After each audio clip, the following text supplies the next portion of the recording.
Bloody bench mark అని అనిపించావు. మన title అది కాదు కదా. మన టైటిల్ అనే ఓన్లీ పూజ మాత్రమే. టైటిల్ అనౌన్స్మెంట్ ఇంకా టైం ఉంది అని ఇప్పుడు వస్తా. పిచ్చోళ్ళు వాళ్ళు చెప్పొద్దంటే ఆగిపోతాం అనుకుంటా. టైం వచ్చేప్పుడు నేనే లీక్ చేస్తాను. అప్పటిదాకా వెయిట్ చేయండి. Super title.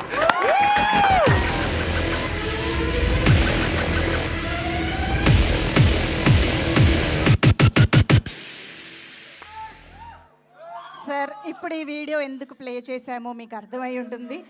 లీక్ చేస్తానని అన్నారు, అంటే August 22 ఎలాగో మా ముందుకి వస్తుందని తెలుసు. బట్ ఈలోపు ఏమైనా లీక్ చేస్తారేమో అని మీ దగ్గరకు వస్తే. వద్దా? చిరు లీక్స్ తమను వద్దని తల అడ్డంగా ఊపుతున్నాడు.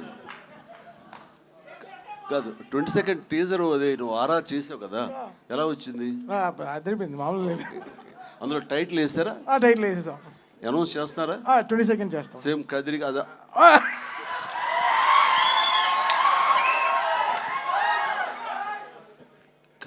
నేనెవరు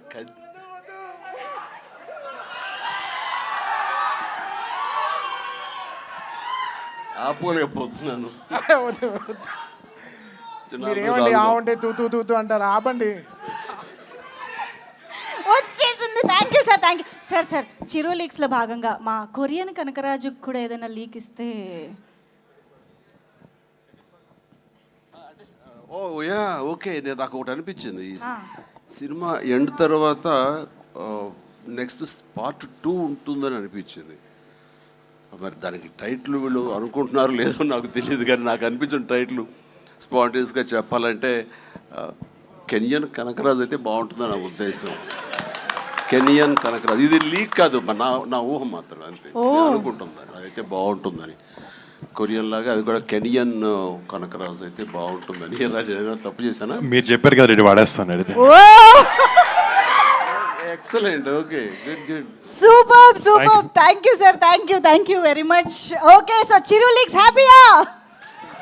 సో ఎస్, ఇప్పుడు ఆలస్యం చేయకుండా మా డైరెక్టర్ గారిని స్టేజ్ పైకి రావాల్సిందిగా రిక్వెస్ట్ చేస్తూ, మేర్లపాక గాంధీ గారు కొరియన్ కనకరాజు చిత్రాన్ని ఇంత కంప్లీట్